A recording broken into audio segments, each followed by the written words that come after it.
Let me repost it too. YouTube, what's good with it, y'all? So we are in for a treat, man.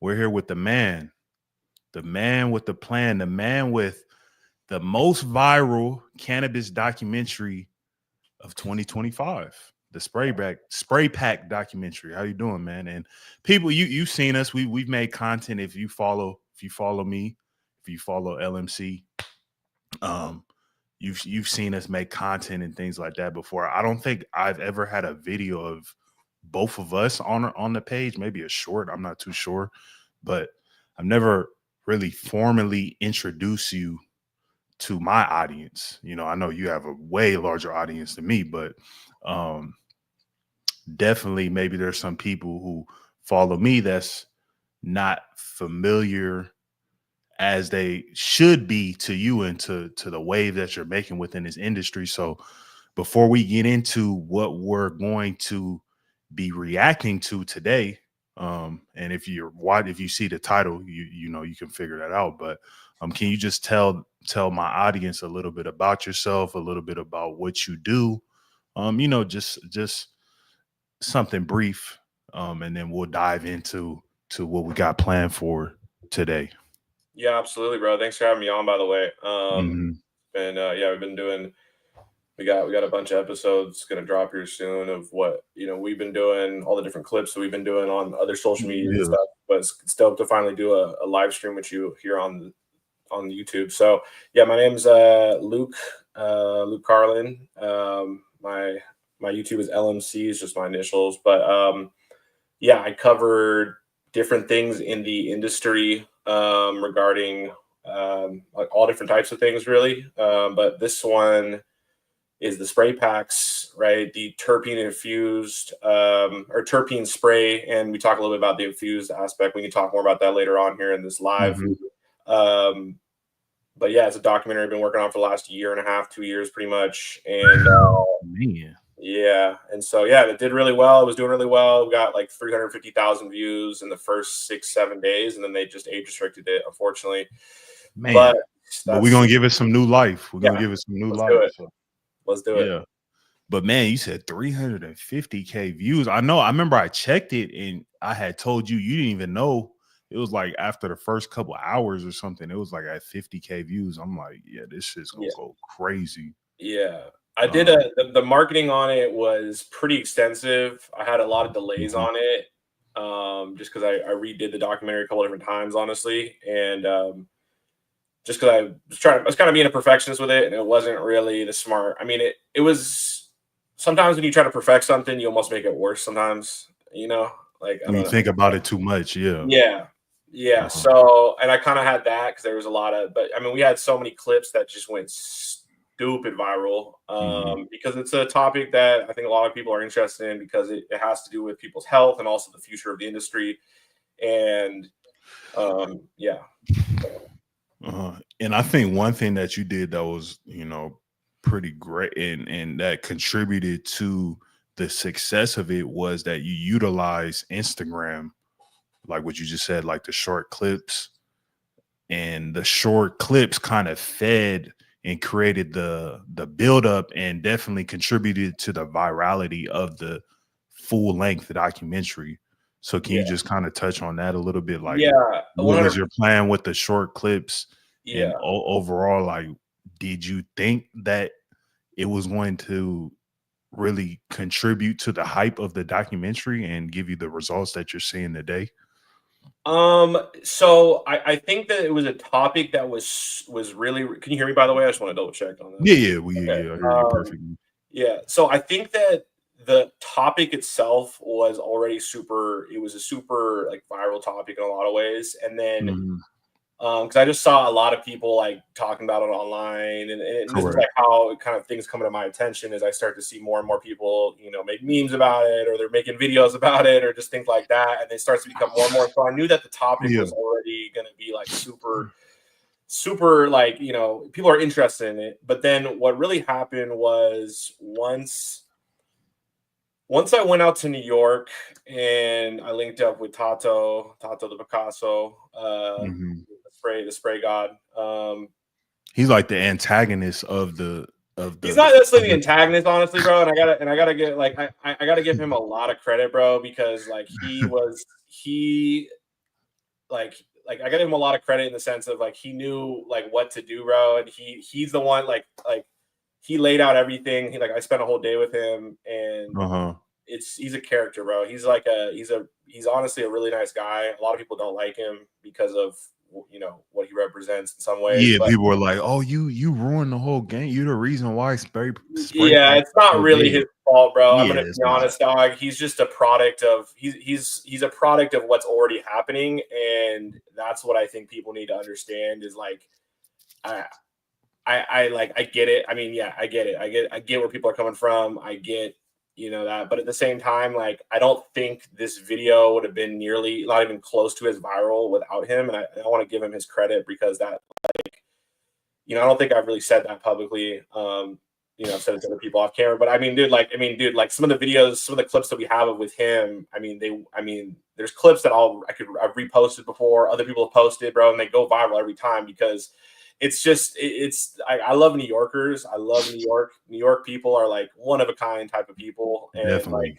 they're characters, bro. A lot of them are just characters, and honestly, bro, like the thing about a lot of people I've met in this industry, like I said, people can hate and all that, like but a lot of the people I've met that are quote unquote like hated or whatever, they're actually all really nice people. Obviously, I've got a different purview because I'm in we're in media, so in Mhm. media a lot of times, bro, people just show you like the best sides of them and stuff, which Correct. typically happens, and I know you've probably experienced that. So I don't really know. I don't get to know people hella well, but everything that I experienced was always, was good. Positive. But what this documentary made me really realize, and I know you and me were talking about this off camera, Mhm. was that you have to now create long form content that has built-in virality to it for it to do really, really well. I think, especially like more Mm. planned out, like like I heard somebody talking about how they went on, and not to not to go into the whole like Shannon Sharp thing, but like somebody was talking about how they were on Shannon Sharp's podcast and how like they built that show, his podcast, the one that went super viral with like Cat Williams stuff. They built that show around the clips Viral and moments. it's viral moments. And so I'm learning as time has gone on, and anybody that's in the media game, this is something I definitely would take note of is if you're doing like a documentary, if you're doing like something like really anything, but I you think have it to have translates to anything. Yeah, anything, bro. anything in life. Yeah, Yeah. yeah. You have to have those viral moments in it because that's your marketing, and it has to be built into it because this documentary wouldn't be nearly as successful as it would have been without. I think there's a lot of different aspects to the marketing, but without those clips, bro, that went super viral, like, dude, yeah, it's not even. It would not have been nearly as successful as it's been. So, I think that when it comes to, and then also, like I said, bro, like New Yorkers are just New Yorkers are just like they're some of the most interesting Add a whole people. nother layer to the documentary. Yeah, they do, Yeah. and they're just because they're characters, bro. A lot of people from New York are just characters, and I love New Mhm. York, bro. New York's I think my biggest audience base is from New York, so Mhm. shout out to New York. Yeah, I think mine is like Atlanta and New York. New York is Yeah, just really big in when it comes to just the overall cannabis culture. But without further ado, so today what we're going to be doing is reacting to the documentary. I'm not sure, and we're going to break this up probably into series because we're going to be pausing it at certain parts within the documentary, and I'm going to be asking questions, so I'm not too sure how far we'll get into it. And like I said, we'll probably have a part 2 and a part yeah. 3. So we'll I think just the see how. first 20 minutes, 20 30 minutes, Yeah, like kind of the because it's going to main. be a lot to Yeah, digest yeah, because the documentary is already a lot to digest, and then yeah, we're going to be kind of like getting additional information and details from you. So yeah, that's probably a good plan of action, break it up into like three parts. And yeah, we'll just, go from there. So without further ado, man, let's hop into it. And where are you at, man? 355K views in 8 days. That's insane. yeah, bro. And it's crazy though. It says 355. So that's the Uh-huh. thing about what happens with these age restrictions, bro. Unfortunately, Yeah. is once they age restrict you, bro, it's just the only way you're going to get any sort of traffic is if people go directly to it or if it's word of mouth. And like, honestly, like, because I had a documentary I did on Ivan and the Jungle Boys and Cookies and Burner and their relationship. And it was a documentary I spent a lot of time on as well. And that one did like, bro, in like 2 days, it did 250,000 views. And after that, it went stupid viral and it was doing really well. And then after 2 days, YouTube was like, enough of that. And they restricted it. And then it got like, after that happened, bro, like it was literally after like a year later. I mean, the video probably I think is still at like, I don't know, like it's only at like 240,000. Like it got like less than 5,000 views after they age restricted it. Wow, that's insane. So it really does. It really is a death sentence for your video, bro. To be honest, bro, like that's cannabis. That's the industry that we in. That's the industry that we in. But yeah, let's hop into this. It's finally here. Welcome to the Spray Pack documentary. Hope you guys enjoy. I mean, I really don't get jiggy with the spray. You feel me? But I mean, it's new. You talk about the terps. I smell it. It smells good. It smells like bubble gum. Whoever started it, I commend you because it made a whole lot of revenue. People were made aware. It's when all these other brands started coming out of nowhere. Brand owners that have talked about it, you know, it's a polarizing subject. I mean, people love it and people hate it. I'm totally against spray patch. Yeah. It's the crowd from fucking 15 to 25. What's more interesting is how it's so geographical. The East Coast loves it. New York started it. Yeah, I've been seeing it. But like, this is the thing, they take some light dips and just spray it. Nah, Terp, I want everything sprayed, bro. You hear that? You get your weed, you get your Game Boy. All that stuff it's flavor, but it's also poisonous, right? And when it comes back down to even shit like that, we're aware that these processed foods aren't good for us, but we're still consuming them.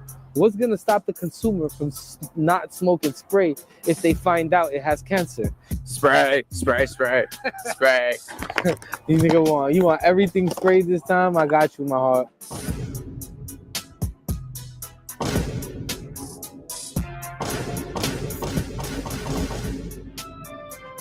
Okay, so growing up, I consumed, like many of you guys watching, Doritos, Cheetos, Hot Cheetos, one of my favorite. Overall, really highly processed foods that today we're starting to see the effects of that.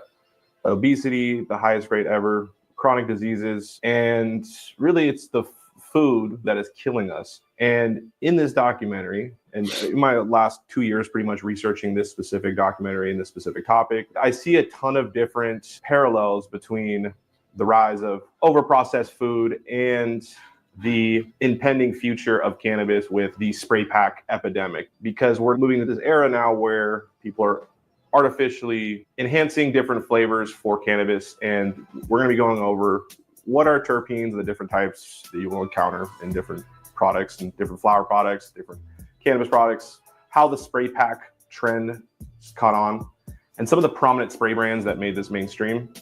And then also the historical parallels between big tobacco, the processed food industry, and this.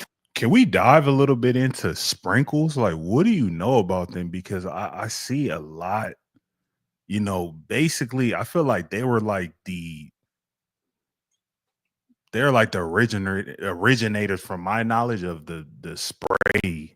Like they weren't the first people, but they're the ones that made it go mainstream. So like, what do you know about them? Because I feel like they're really kind of like secretive. It's like, yeah, they market and things like that, but it's like, it's not really much known about who are the owners. I think they're from Hayward. I'm from Hayward. Yeah, I think they are too. Yeah, I think they're like from Hayward or Oakland. The Bay Area. Yeah, they're from Oakland, really. That's what I've been told. Yeah.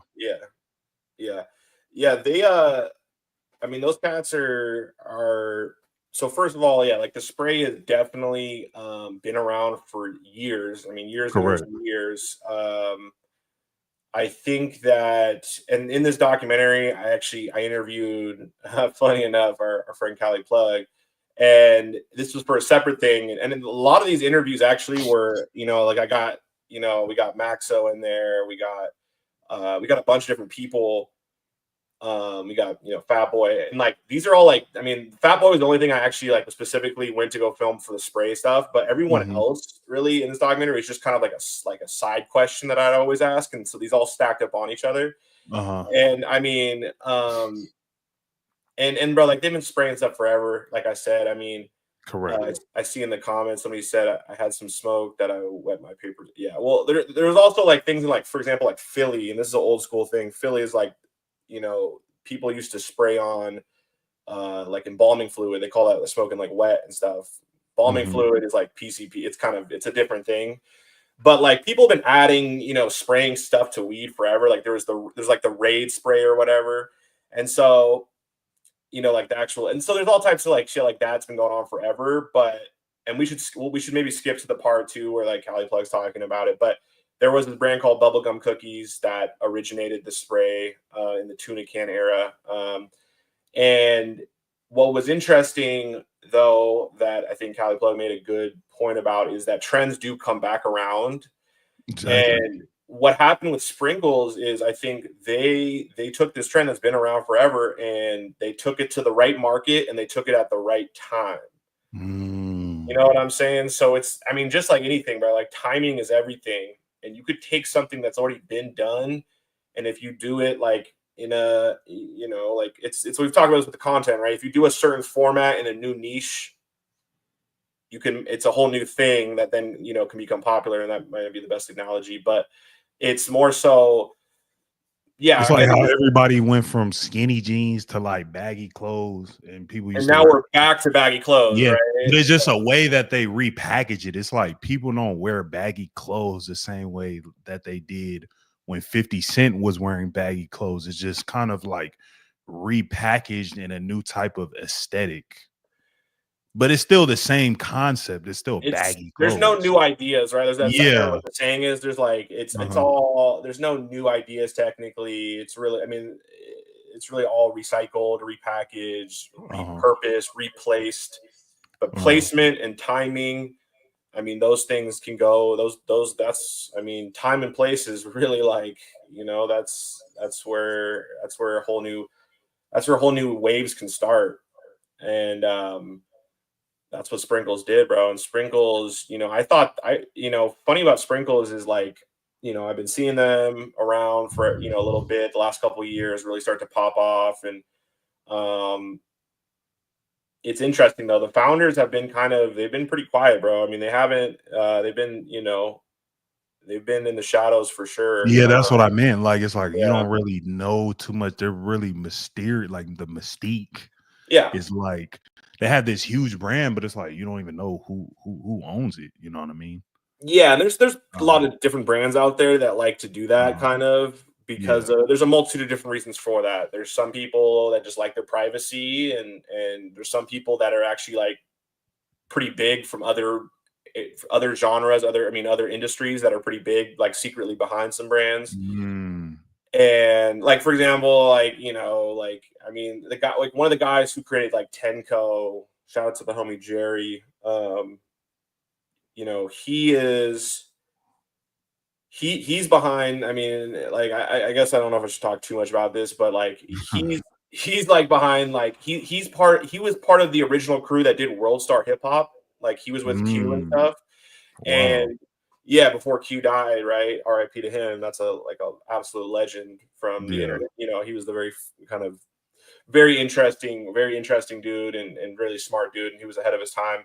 And so Jerry though was part of that, and then he's like one of the people behind Hoodville, right? And like all of that, you know what I'm talking about? And those guys are meme lords, bro. Those guys are like, they run, I mean, that whole world of like meme world is like, it gets crazy, bro, because the influence that some of those people have is insane. So anyway, point being is that like there's and that's kind of out now, so it's fine for me to talk about that. I guess, hopefully Jerry doesn't get mad at me. But there's things like that why people will be kind of quiet. Some people just like to be in the shadows though. Some people just like to, be in the background. I think with the Sprinkles folks, I think Yeah, I don't know, bro. I think that there's a lot of the spray people are kind of they kind of want to keep it a little bit under wraps a little bit, and I don't know really maybe the reasons why. Maybe it's but one thing I will say about the sprinkles people is I've traveled all around the country, and I will say a telltale sign of like a real mover and shaker is when I go to places and then I link up with people and I see signs that they have already been there. Like I'd seen like I went to multiple states, bro, and I'd seen signs that like I've seen like different signs or people told me, other things that like, oh yeah, like the sprinkles people passed through here already, which is an interesting aspect to that. Cause like, and I've seen that too. Like you'll start to see, it's like they're like planting seeds, like plant their seeds. Yeah. 100%. And I think for people building brands, like it's really important to travel around because, we've talked about this off camera, but like, for content creators, it's important to travel around. But for anyone trying to build a brand, whether it's a personal brand or a cannabis brand or any type of brand, you need to go and travel to these areas and plant seeds because that's going to be a mechanism for creating ambassadors almost in a sense for yourself or creating, just more exposure for yourself. And exactly. And and there's a lot of different ways, depending on what you're doing, like whether it's your clothing company, whether you're a musician, whether you're a content creator, whether you're a cannabis brand, like there's different ways that there's benefits that come from traveling. Now traveling can be kind of it can definitely be sometimes it can be distracting sometimes. Sometimes you just need to put your head down and just grind out and work. And traveling can take away from that, and that's happened to me a little bit sometimes where I get a little too crazy with the traveling, and Definitely. and it can just take you off your pivot, off your grind and stuff. So, you got to balance all that. But I think it's really important for folks that are trying to build anything, bro, is you got to travel around. At least if you're trying to become something in the United States, you got to travel around the country and understand what markets like this, and you got to meet new people. And sometimes the only way to meet certain people is to go to those places, bro. Like to go to those places. Like with the sprinkles folks, like, I knew people that are close to the the Prince family in Houston. The sprinkles folks are connected to them. So like that's what I'm trying to say is like I went around. Network is your network. Yeah, and then I went to New York and I see the folks that are connected with sprinkles. You know what I'm saying? So it's interesting, bro. It's super interesting. Once you like travel around, you start to see like there's a lot of people leave clues behind, bro. People leave clues behind. It's interesting. Okay, let's dive back into this trend in the emerging cannabis industry.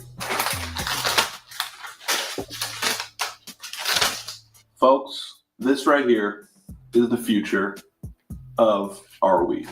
But this is a story about the processing, right? The junk foodification of this natural plant. I want to talk about, obviously, the sprayed terpenes, the added terpenes, the naturally occurring terpenes. I want to talk about flavor. I think this is honestly the most important piece of documentary that I've ever done when it comes to this industry.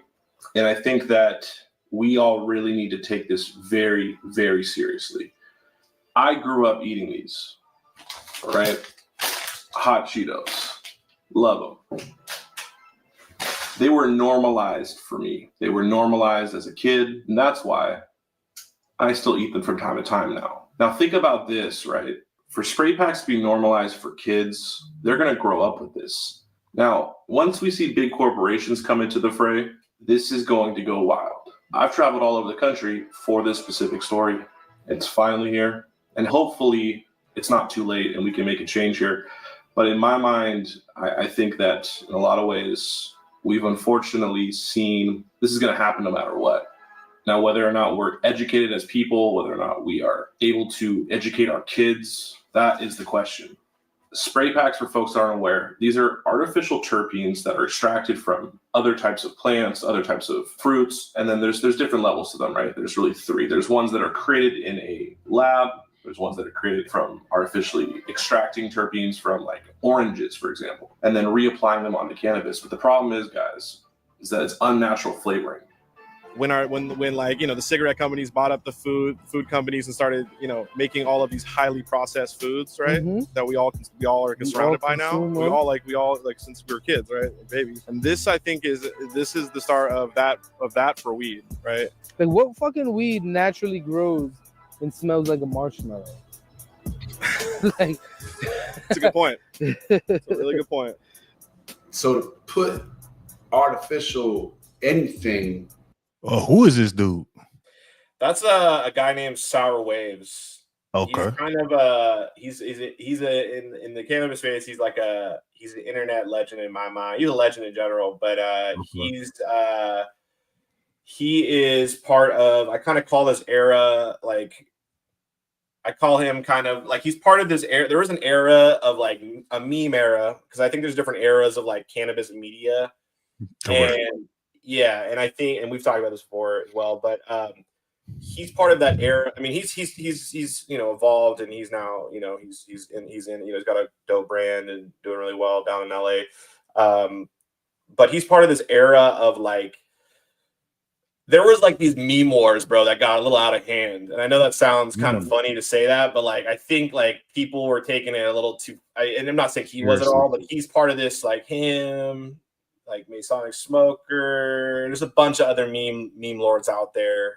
And if anybody watching might know what I'm talking about, but I think eventually it kind of got to the point where they took it a little too far. And like, I'm talking, this era of like trolling is like one of the most like savage eras of trolling in the cannabis space. I think and I wasn't really around for that, bro. This is like before my time. This is like 2016, 2015 to 2016. Yeah, when memes were big back then. Yeah, 2016, 2018, I would say 2019. Yeah, that's when memes was huge. Yeah, they were huge.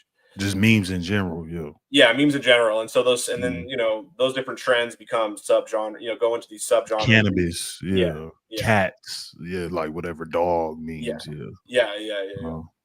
Okay. Facts. On anything, on a plant, like you taking the powers of the plant away, or, you know, you're dulling it down to put some other synthetic nonsense in it. Like, that's whack. Okay, so at this point in the video, if you know, I want to go over, so it's very clear for folks, you know, what exactly is a terpene. So if you are an expert in this field, feel free to skip ahead, but we're going to break down what terpenes are and the role in cannabis and how they are sourced. Okay, let's jump into it. So what are terpenes, right? So they're natural aromatic compounds that are found in cannabis and other plants that influence flavor and effects. Now, terpenes can be found in all different types of plants. There's about 30,000 different terpenes out there throughout nature. There's about 200 to 300 that have been discovered in the cannabis plant. You know, and so terpenes have been used forever in different things like fragrance. Now, in terms of the different types of terpenes in this context, right? Well, let's go over it. So there's terpenes that are naturally occurring, like I said, in every plant, but there's also, you know, naturally occurring terpenes in cannabis when you grow it. And so naturally grown terpenes in cannabis is a good thing. Those are good. Now, what's starting to happen now is there's botanical and synthetic as well. Now, botanical terpenes have been extracted from, for example, an orange peel or from a piece of bark, right? Or another plant, and they've been extracted, and then those terpenes are then sprayed or infused onto cannabis flower. And we'll get into that whole, you know, we'll break everything down there here in a sec, so make sure to stick around. But really where it starts, right, and we'll get into more of this as well, is people taking distillate that's been extracted from a bunch of cannabis and then wanting to add some flavor into it for their vape. And so then they'll take botanical terpenes extracted from an orange peel, and that's really kind of the start of the use of extra outside botanical terpenes in the cannabis space ever, really. Now, I went over to my friends over at Terpene Warehouse to talk to the CEO, Caesar, about this overall phenomenon and explore, you know, what they do. And they create formulations for really big companies. So check this stuff out. So the isolate, right? The terpenes. Question. Yeah. So is there any science or any evidence that maybe proves whether or not like botanical terpenes are better for you than, you know, the artificial ones, or does it really matter? Yeah, I should have been a little bit more clear about this. Mhm. So there's ones that can be made, I think, in a lab, bro, that are not good. I mean, anything made in the lab is always never good, bro. Yeah. It's like they're trying to make meat in a lab now. They're trying to do all the things like that, and Yeah. that stuff isn't. I mean, how could that stuff be healthy for you? Because somebody in the chat is saying raw botanical spray terps are phenomenal. No, and I'm sure they are, and I'm sure they are phenomenal, and I mean, I know they are. Like they can be great. The problem with the botanical terpenes, in my mind, is that they can, you know, and we talk about this later on in the documentary, but they could deteriorate, and like when you have like a terpene is like a very volatile substance, meaning it can go like it can go up and down, right? And that's kind of like when people talk about like stock markets are volatile, it means it goes up and down, up and down, up and down. Yeah. So like volatile means not as stable, right? And what happens like when you just extract and isolate stuff, it becomes more volatile, and there's a lot more chances of that volatile substance to like, you know, change into something that could be really toxic in my mind. So no matter if it's artificial or the like, well, so would botanical be considered like natural terpenes? Yeah, so people call botanical terpenes natural, but they're still extracted through and it's processed. It's just like process of it's extraction. like oh, like when you go to Whole Foods and it's like, oh, they have the like the like orange natural juice flavoring, bro. It's not yeah. really natural flavoring. Yeah, or will they have the orange juice at Whole Foods that costs like for a little tiny thing, it's like $5, and it's like, oh, this is the natural, but it's still, when you look at the bottle, it's still pasteurized, it's still processed. Yeah. Pasteurized, you're taking a lot of the natural vitamins and things like that, everything that makes it good about, you know, makes orange juice good for you. You're basically like destroying all of that. So whether it's freshly squeezed or it's, you know, the Dole, that was like Dole or whatever, Tropicana orange juice, I don't there's think like pasteurized milk, and then there's yeah, and when you're taking a lot of the micronutrients out of the it. nutrients, yeah. And a lot of times why they do that is because a lot Shelf of time, stable. yeah, it's shelf stable. It's maybe some like a little bit more consumer, like maybe some consumers may like, you know, but more so it's shelf stable, and it's going to also make sure that it's not going to get you sued to like the high heavens pretty much. But I mean, in some states, bro, like for example, there's a huge war kind of going on over this, bro, of like people being able, like farmers not being able to sell unpasteurized milk, right? Or is that the right? Yeah, that's the right terminology for that. Yeah, unpasteurized milk, right? So, oh, they can't sell natural, like just like natural. raw, Yeah, they can't. milk. They can't whole milk or raw milk. Raw milk. Sorry, there we go. Yeah. Raw milk. So, and and a big part of that, they're saying, oh, it's not healthy. It's not. It has a lot of bacteria. Milk has like a lot of bacteria and things. Yeah, like that. yeah, and so because it's essentially pus. That's what it is. It's literally yeah, like it's kind of pus nasty, from like essentially. I don't. That's why I don't drink or eat milk or anything like that. Yeah. I mean, milk's not really. I mean, people out there that are consuming milk. I mean, I stopped consuming milk years ago, honestly, because it's just not. It doesn't. Our bodies aren't really made to process it that well, and that's a whole nother. Yeah, if you think about it, it's like you're consuming the livelihood of another animal. You know what I mean? It's like when you're first born, you drink from. You're supposed to, you know, get all your nutrients from your mother, you know, her breast and things like that. But it's like you're drinking from the breast of another animal that feeds that to their kids. So it's kind of like, I don't know. That's when I started, I was like, yeah, I'm gonna try to avoid milk as much as possible when it kind of got explained to me in that sense. But I mean, there's a lot of studies that milk is good for you, but I feel like even if it's, unless it's like the raw whole milk and stuff, I feel like it can still be super like pasteurized and stuff like that. It's like you're taking a lot of the good nutrients and vitamins out of it, you know, in my opinion. Yeah, well, it's interesting too. I seen the comments here from Tunes TV. They say eggs too, and it's funny. Like I have 5 eggs. I eat 5 eggs a day. So yeah, I eat 5 eggs a day. So I don't know. I mean, I've been. But it's with eggs, it's like out here, eggs have to be refrigerated. But I think like in Europe, they don't need to be refrigerated. It's like, what goes into all the schematics of that? Like, why is that? There's a lot of weird stuff, bro. Yeah, it's just like, wait, why is eggs in Europe? They don't have to be refrigerated, but like eggs out here, they'll spoil if you don't refrigerate them. Like, you would damn near die if you just ate an egg that's been sitting out. You probably would die. Like, be there's really really sick. Yeah, in America, unfortunately, we've been really stuck on, and this is why I think this topic is really interesting and it's also pretty broad reaching because it kind of gets into this whole conversation now of like food and like gets into like the overall health system. So it's really interesting because like the food that we're eating is like literally killing us, and it's what's making us so sick. And a lot of these processes are like, I mean, let's guys dive back more into the industry we're talking about here more so, but like, you know, they irradiate our weed, and that actually, and when they irradiate our weed, and they're doing that to clean it, but the problem with that is that when you irradiate something, you change the molecular structure, the DNA of that organic matter, the natural, and that's just not good. So you know, so when people say like this is the whole argument that gets into stuff. It's like when we start to mess with the DNA, I mean, bro, this gets into even bigger conversations. But when we start to mess with DNA and molecular structures and stuff that like in nature intended it to be this way, things like, what are we doing? What are we doing, bro? Man? Things get weird, and so you know, there's some interesting aspects to that when it comes to the infusing machines that we can talk about a little later. Like the infusing machines actually clean the weed, and they don't irradiate. They don't allow for irradiation. So this is the thing about a lot of people don't realize which is kind of crazy. I mean, I've been learning about this recently, but we'll talk a little bit more here in this talk. I mean, I don't know if we're going to get to that point yet, maybe in part 2, but it's interesting because what happens, a lot of people are irradiating weed right now to clean it.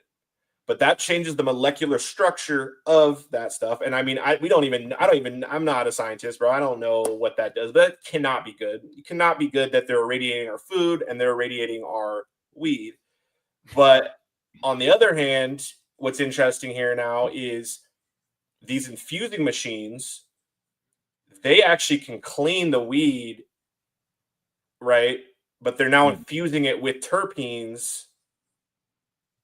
So, you know, and the machines are better because they filter out. I know it gets dark, bro. It gets super dark once you start to like really dive into the food supply or what they're actually doing on. Because you got to think about it's like mass scale, bro. Like they have to do this at mass scale, and they can't get sued. Like if Coca-Cola has one can that gets someone super sick, that could be like $100 million lawsuit, and so they can't afford to do that. And so this is where, when we get to like economies, because that one can leads back to a batch, so that one can means like that whole batch is probably compromised, and that could be hundreds of thousands, I don't know, like the production line of like what one they probably batch. have to throw away everything in that. Yeah, it's just hundreds of thousands of dollars worth. I mean, hundreds of thousands of units, maybe millions of units of Coca-Cola.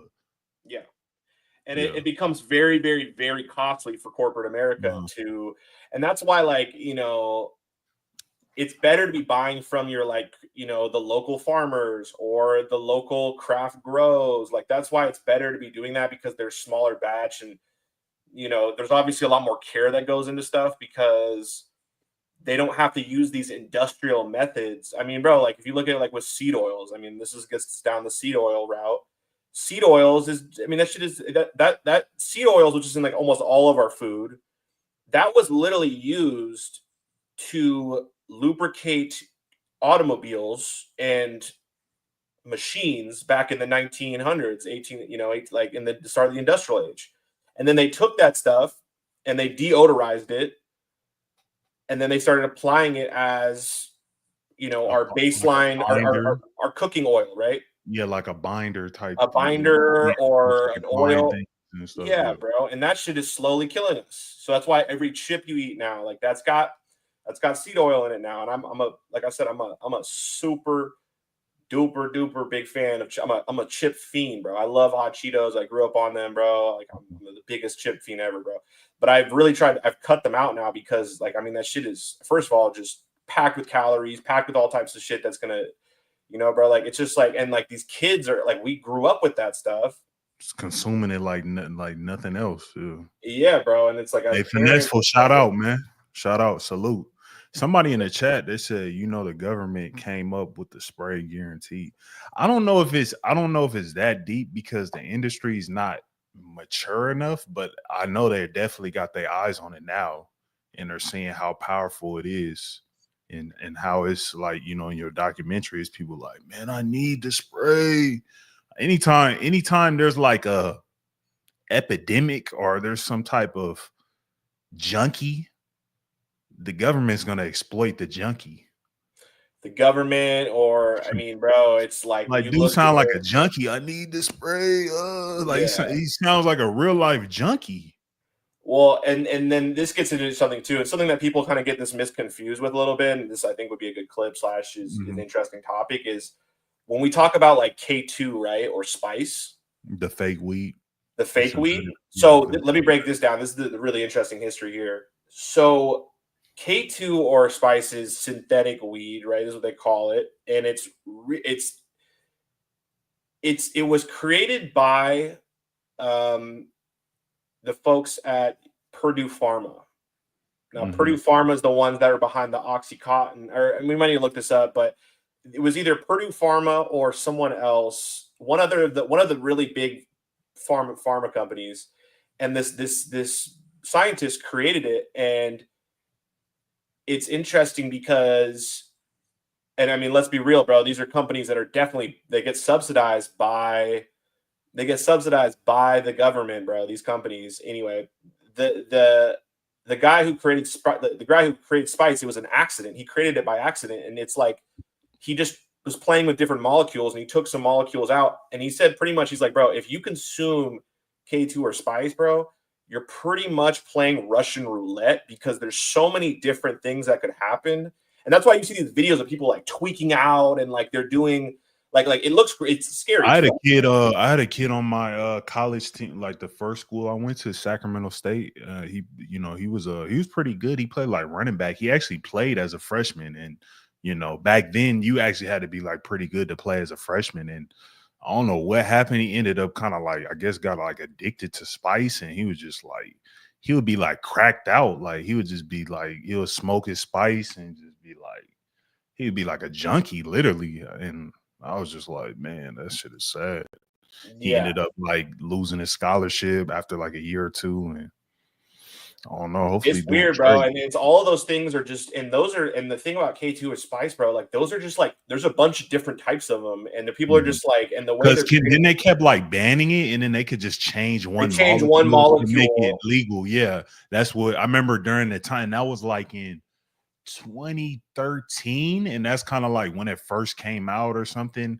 And I remember they kept trying to ban it, and then they'll just like change one molecule so that people could still sell it.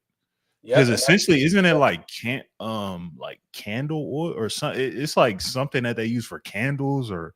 No, this gets more into the spray stuff a little bit, but and I think Simple Man, I see him saying, it's one of the people commenting right now. It says Merck. It might be Merck, the pharma company. I can't remember. It might, or he maybe he's talking about something else, but it's a big pharma company, bro, that accidentally created this thing, bro, and then that got leaked. And then it became, and then it entered into the underground designer drug market, pretty much, where people because a lot of these, like for example, bro, mushrooms out there, like a lot of these, like for example, let's talk about this real quick, dude. Like the polka dot bars, right, or like these other mushroom bars.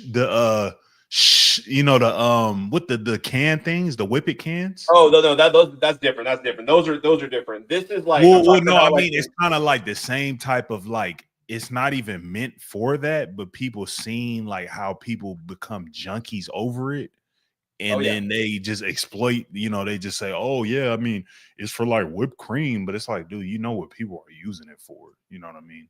100%. I mean, people find a drug out of anything, bro. And then what happens is it becomes a market starts to evolve. And bro, I've seen like, people I know, bro, like the Whippet market, bro, the Whippets, so they call them Whippets, or they call them the Galaxy Gas is like the popular brand. Yeah. I mean, bro, that shit, what that does to you, bro, it literally dissolves your vertebrae. And so a lot of people have like a vitamin B deficiency with it, because what happens when you do whippets is you're exhausting your vitamin B supply in your body. And that's one of the, and vitamin B, there's a couple of vitamins, I can't remember what it is, but it literally dissolve your spine, bro. Like you literally dissolve your And spine. I wasn't even really trying to dive into that. I'm just saying how it's kind of funny. It's kind of weird how it's like these so-called drugs made up in a lab that were accidentally made, and then people become like, somehow somebody discovers it like some fire, and then all of a sudden now it's all these junkies off of this thing that's not even really, it wasn't even made to be a drug, you know what I mean? Like a drug, how people use it. Oh yeah. Well, that's what kind of weird. Like it just happens to be a coincidence. And it goes back to this, bro. It goes back to the government. I mean, bro, like it's starting to come out now. It's going to be very obvious now. I mean, this is not even like a crazy claim now. I mean, bro, with the show Snowfall, I mean, with the real Rick Ross, bro. I mean, the CIA, and this is going down, I guess, rabbit hole a little bit, but just really quickly is the CIA, they have, the CIA created these different tactics is because they couldn't get funding from the Congress to fund, opposition, like for example, they want to overthrow a leader in a country. They have to fund the opposing side. And let's say they can't get that money for that warlord in Southeast Asia. So what do? They teach them how to manufacture drugs, become drug lords, and then they'll take that product, sell it back to the American people, take that money, and they'll start funding their war to overthrow the government in those other countries. And so they created those self-sustainable insurgency groups, pretty much. And that's like, how do you think how do you think that the Taliban have been funded themselves, bro? They do heroin, bro. And who do you, like, you know what I mean? So so it gets all this shit, bro. It gets really dark, dude. And it's and I know we're kind of straying away from the spray stuff, because the spray bag documentary, I want to be really clear, like K2 and spice is a very, very, very different thing from terpene spray. Terpene spray is more of a flavor enhancer. It's a flavor enhancer. It doesn't make you feel higher. It doesn't, I mean, people like to say it does, but that's more of a placebo in my mind. And, but it goes down this pathway potentially though, of now we're starting to artificially change weed. And that creates a pathway to then bring in some of the more nastier stuff. Like what happens if they start spraying terpenes, or they start infusing terpenes, and then they start spraying nicotine terpenes, right? Like all these other kind of like really dark things that could happen. So yeah, I mean, yeah. And shout out to Simple Man in the comment. He knows exactly what I'm talking about here. And shout out to Hollis Mo. Yeah. And I've actually interviewed Al Prophet. Shout out to Al Prophet, by the way, YouTube legend. He's the homie, bro. Yeah, he's just came out with some stuff about this as well. So. Yeah, but let's dive into a couple. Jace, appreciate you, my guy. Yeah, appreciate the follow. Let's jump into a couple more minutes, because man, it's like we already diving deep. And we only got through 7 minutes of the documentary, so it's definitely gonna be a part 2, 3, 4, 5. Just to get through this. But let's dive into a few more minutes of this. They come from other places that they're extracted from, like oil field or orange fields or bark or something like that, right? Natural terpenes that are sold for plants. Sorry, the audio here, and then you guys do it, right? And then so you guys would mix all this. So basically, the same exact compounds that naturally occur in cannabis are naturally abundant in all plants around the world. So obviously, there's no THC in mint or oranges and whatnot, but all the aromatic chemicals that make up an orange or mint or tea leaves or bay leaves or any herb you can think of, any fruit flavor you can think of, those same chemicals are naturally occurring in cannabis, but sometimes at such small percents that you don't really notice it. But like one of the best examples I always say is like strawberry cough flower does not smell like strawberries, but if my strawberry cough blend did not smell and taste like strawberries, nobody would buy it. So we're catering to a market that's not the connoisseur that wants it to taste like flour right now. We have the people that want they want a sweet taste and they want the feeling, and that's what we provide.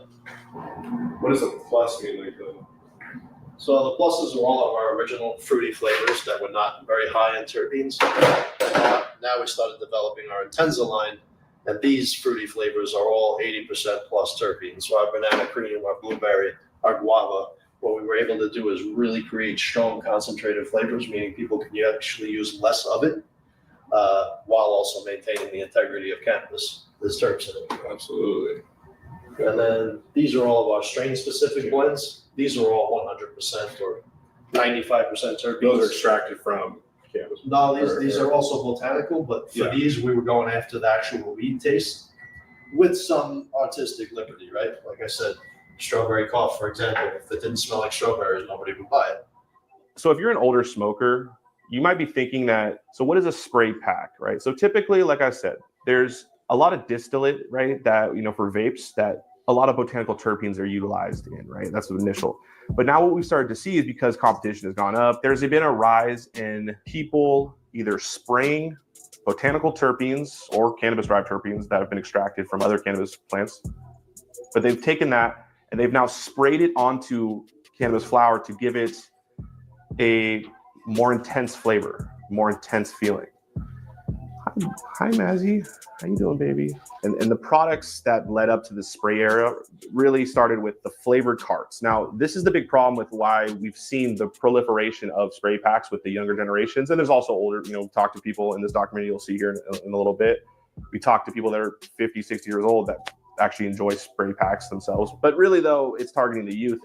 But what happened with, like, I think the younger generation is, you know, people started to see flavored nicotine vapes, and then that led into flavored vapes, right? So botanically added terps to distillate. And I think that also leads into, as well, the flavored joints. Now we see the rise of things like the Jeter joint, a Jeter. All right, I think it's a lot to unpack now, because it's now, you know, it's a couple questions I got. So is there any type of, so say I'm a legal company in California, is there any like regulations on like using terpenes? No. See, that's a scary thing, because when you talk about spraying flower, you know, it's different way. You can go, it could be like a shh, it could be a shh, it could be a shh. Like, how do you know, that's a scary thing. So it's like somebody may just, okay, this, you know, just need a little bit more flavor. So if somebody could just do just a little bit of spray, and you may never even know that you smoking, like, because it may be so indistinguishable. Like, say you, what the dude says, something like strawberry cough, like strawberry cough, the actual weed, like, isn't supposed to taste like strawberries, but if it just maybe had like a little hint of it, you're not gonna, I mean, probably, you know, somebody who's not a super experienced weed smoker, they're not gonna, it's not gonna, maybe it probably won't even cross their mind like, oh, this might be sprayed. It's just like, oh, there's a little bit of strawberry taste, to where, you know, it might be other people when they have the strawberry cough spray packs, they just it's like you just smelling strawberries from the second you pop the bag open. So that's kind of like the crazy thing to me. And the scary thing is, like, how do you know? Because I've gotten this question. It's like people like, yo, Neil, how would I know if the weed is sprayed? And it's like, you really can't, because you don't know the concentration to how much spray somebody used. Yes, it's obvious. Like, if somebody just sprayed it like some fragrant, you know, some Lysol or something after you took a dump in a bathroom, yeah, that would be obvious. But if, like what I said, is just a shh. It's like, how I can't give anybody advice on, oh yeah, this is the first, second, and third step, you know, of how anybody can distinguish a spray pack from a non-spray pack. We're cooking now, right? Yeah, you're cooking right now. Yeah, absolutely, bro. That's a huge problem, and it's something that I've realized too. Is I think there's some people like a lot, like I've talked about this. I've put out some clips before about this, and you know, I'll have to say some. I think a lot of times you can tell from the smell, but I think you make a really, really good point here, because there's brands out there that are doing this secretly, and we have no idea. And I don't even care if you're the most seasoned weed smoker in the world. You can be a hardcore weed smoker, and I'm telling you, bro, there's people out there It's just that like can get it, so you won't even tell, bro. And that's the thing. And there's also weed out there that's been grown so well that it looks like it smells like it's actually sprayed, bro, and it's not. That's the thing that gets so confusing about this whole it's thing, almost right? like and not sorry to cut you off. No, It's you're good. almost like the natural diamond versus the lab diamond. It's like you will never know. Nobody can tell. I don't care what nobody says. You cannot tell the difference, and it's real jewelers that can validate what I'm saying. You cannot tell the difference from a lab diamond and a natural diamond. Although it's the same exact thing, you know what I mean? That's not what I'm arguing. It's chemically, the two diamonds are the same, but it's unethical if you're trying to sell somebody a natural diamond. You're saying, hey, this is a natural diamond, but you really sold them a lab diamond, which is usually 40 to 50% of the cost. Yep. I see the similarities with that, because it's like now we could just go get some, mid-grade kind of boo-boo weed and spray it down, and spray and figure out the correct concentration to where it's like it doesn't really smell sprayed, but it doesn't smell overly sprayed. Yep. And that And how could do you tell? raise the price of it to where somebody, oh, this look like some gas or something, and it's like really just some cheap boo-boo weed. Like, well, 100%. And there, Yeah. and to get even more go down that pathway a little bit more as well is like, for example, there's strains out there, like anybody watching, they may know, like Oreos. Skittles. Or no, Skittles is okay. So Skittles is really quickly, Skittles is known to be not the best looker, but has amazing natural terp profiles. Correct. So Yeah. people will smell some amazingly growed Z, and they'll be like, oh, this must be sprayed because it's so good. Now, this is the thing about Oreos. Oreos is a strain out there that's known to have it looks amazing. It's got that great purple, it's got that great color, it's got everything you want in weed, except the terp profiles are terrible, right? And the terp profiles are terrible, and so this Oreos is like the perfect candidate for this because it's got the look, it's got the bag appeal, But it doesn't smell like fucking Oreos. It doesn't smell like, it doesn't have. Yeah, good, you can't fucking make like what he said. You can't make marshmallow smell like marshmallow. Like, Yeah. That's not No, possible. 100%. Yeah. But the terp profile isn't good. So what you could do is you could take Oreos and then you spray it, bro. And bro, it's and any grower out there knows like Oreos is like a notorious strain that's like it looks amazing. It's a great cross. People like to cross it with other genetics because it's got the look, it's got everything you want. It just doesn't have that great terp profile. But like what Flocka says, you hit it with that. Yeah, a little that. Yeah. And then you get the money counter, bro. That's what it is, bro. So it's crazy, dude. It's crazy stuff, bro. And we're going into a new era, bro, of weed that I don't think people fully understand. And this is why I think it's kind of grabbed people's attention, this documentaries. I think people are starting to understand, like, cannabis is now entering into the mainstream capitalistic modern world where everything is artificial, everything has been engineered in the modern sense, and a lot of these modernities or modern aspects is kind of what's killing us, bro. And I don't think, like, bro, if you smoke spray, if you've smoked it before in the past, like, I don't think it's gonna kill you, bro, but it can't be good for you over time, and that's kind of my point. You don't know. You're the test. We're the test subject. Even bro. carts. We're the test subject. People weren't smoking carts. Are they? I mean, carts is like a relatively new thing. Like, yeah, and the carts, bro. And the carts, bro. You're the test subject. Yeah. We don't know what the fuck is gonna happen. Like, yeah, bro. Even the ones that didn't have, the whole vitamin E, we still don't know. Like, yeah, we know if it has fucking vitamin E, you're gonna die. But we don't know. Yeah, we don't know if just the carts that they have right now, like, you smoke those every day, like, what's gonna happen? They only been out for 10, 15 years.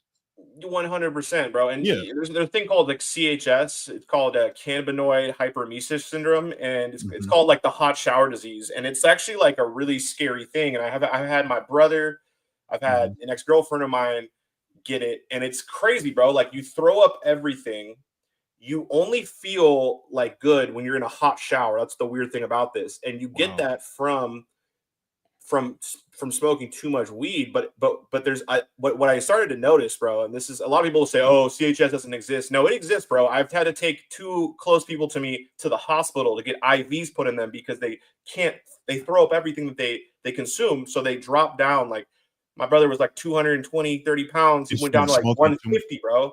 It's from smoking too much weed? Is that it's from smoking too much bad oil, bro. That's what I think it's from. Oh, from the carts.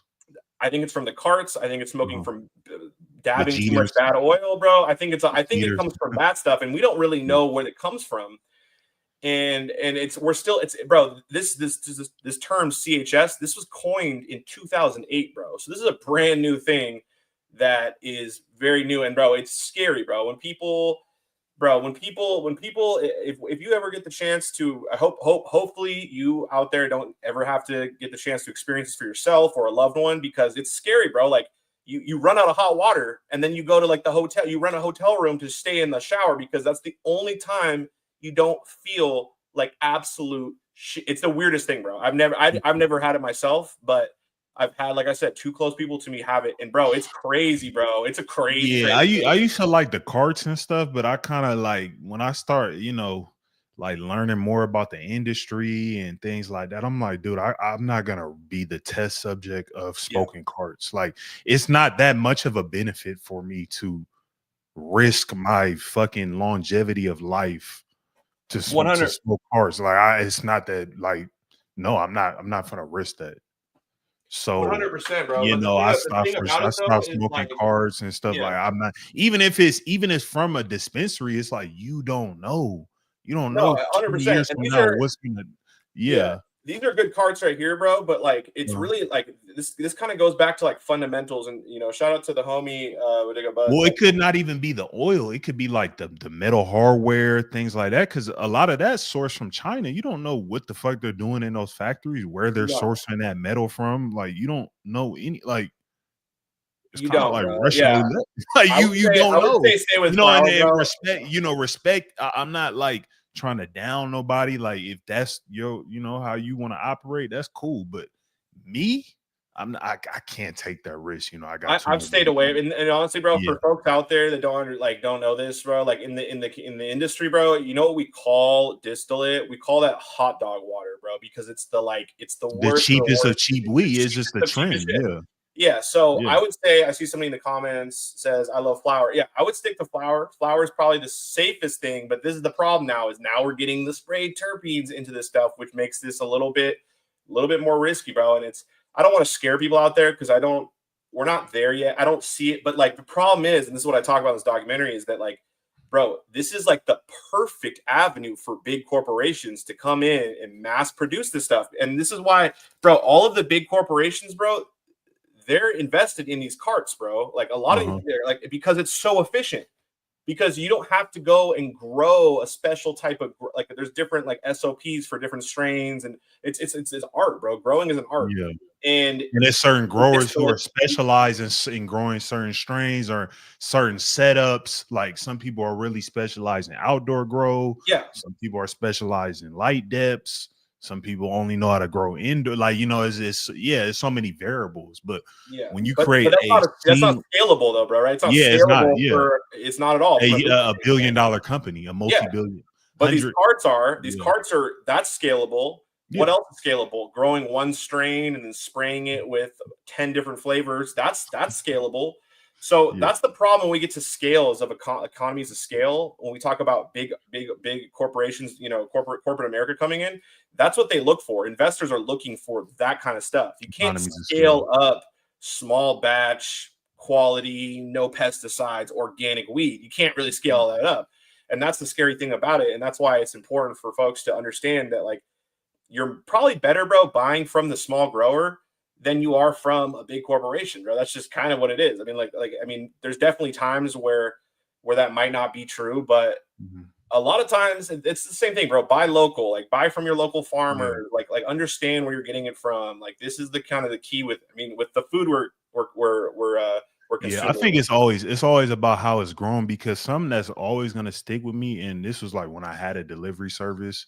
somehow we was talking to some type of vendor. We were at some convention or event, and it was this dude. He was like a small batch, like outdoor grower, and his stuff looked like you would think it's like indoor, like it's just the quality. It was like it was like frosty. It was like the tight nugs. Like you would have thought it was like some high quality indoor. Like, and I was just like, I'm like, wait, how does this just like, dude, it's all about how it's grown. It's all about like the care, the art, the expertise. It's not about like, oh, if I grow outdoor, it's just gonna look like shit. Like all outdoor weed doesn't look like shit. It's outdoors. So what do you think? How much care do you think people are gonna give it? Probably not much. Yeah. And you're battling all the climate and the weather and stuff like that. Yeah.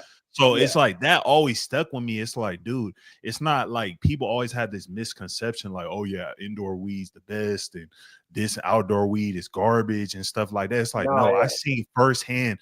It was a dude, he was a small batch, like a farm somewhere in Humboldt.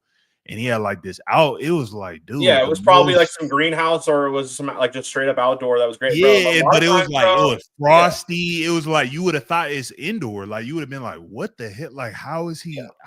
I was just like shocked, you know what I mean? And that always stuck with me. You know, 100%. When you say grow your own or really know where it's sourced, it's like that means a lot because it's not about like, oh, I'm buying this $60 branded eighth. And this is just always going to be the best quality. It's like that's not always the case. No, 100%. And like outdoor weed actually typically like because you're using like the actual sunlight, real sun, it develops the terpenes actually better. So the terpenes typically like the natural growing terpenes that are good, that are not bad, right? That aren't sprayed on. Those are developed better by natural sunlight. And so outdoor in a lot of ways, bro, it's just because outdoor doesn't maybe have the like exotic looking. But the problem with that exotic looking, it's like really dense. It's like really like got a lot of color. Yeah. They use salts in their nutrients. They use stuff that's like probably not very good to consume because of the heavy metals and all these other things. But because of the look and all that stuff, it becomes more exotic. And bro, that's the thing is I think there's already a movement like this, bro, happening. But I think the more educated people get, the more people are going to realize like, actually, bro, outdoor sometimes can be consumed better. I mean, and like I said, bro, there's different, like there could be an amazing outdoor grower, amazing, indoor grower, an amazing light depth grower, and there could be a shitty version of those three as well. Like it just depends, right? So it's all variables. It's so many variables, and it really, man. Yeah, but no, I think this was a jam-packed episode. We only got through 10 minutes, but it's like the value that was in this episode, man, it's an hour worth of value in just 10 minutes. So hopefully we can keep breaking down minute details of this documentary because it's like when I first saw it, I'm like, man, this needs to be like a Netflix special or something like that. Hulu documentary. So is there anything any last words we're gonna we'll run back to part 2, but we'll run back to part 2. Any last things you want to leave with the audience until part 2? And if you think this brought you some value, please in the comments, spam those comments. Let us know what else or what you think about the documentary, because hopefully you guys go and watch the full documentary after this is over with, this live. And just let us know what you think, what things we should discuss in a part 2.